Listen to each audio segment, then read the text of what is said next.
សួស្តីបងប្អូនថ្ងៃនេះខ្ញុំនឹងរៀបរាប់អំពីមូលហេតុអ្វីបានជាយើង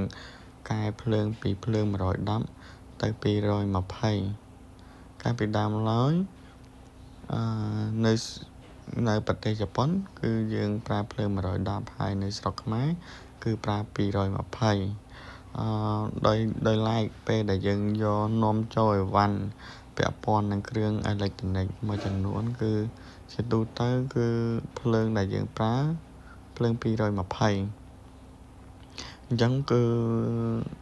ពេលដែលយកមកស្រុកខ្មែរគឺដាក់មកឆេះបន្ទាប់មកគឺយើង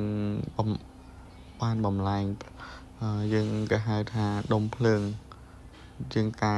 ពីភ្លើង110ទៅ220យើងរុំដុំភ្លើងបន្ទាប់មកទៀត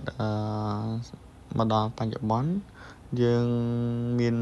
ងអាចកែដុំកង់ដង់យើងដាក់កង់ដង់2គ្រាប់ក៏យើងអាចកែបំលែងពីភ្លើង110ទៅ220បានដែរហើយតម្លៃវាក៏រៀងធូរថ្លៃជាងនេះដែរហើយនេះជារូបរាងម៉ាស៊ីនត្រជាក់ដែលយើង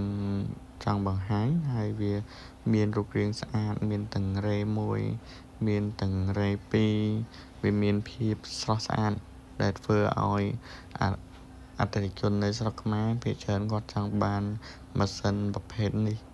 វាមានរូបរាងវាអាចនិយាយបានថាកញ្ឆែងវាក៏ស្អាតភ្លឺថ្លាតោះមកស្ដាប់បន្ថែមហើយបើសិនជាបងប្អូនចង់បានចង់យល់ដឹងអំពីម៉ាស៊ីនត្រជាក់ Panasonic ឬក៏ទូបោកអាវទូរកក EC អីជួយចុច like ជួយចុច Subscribe ម្នាក់មួយផងអរគុណច្រើនបងប្អូន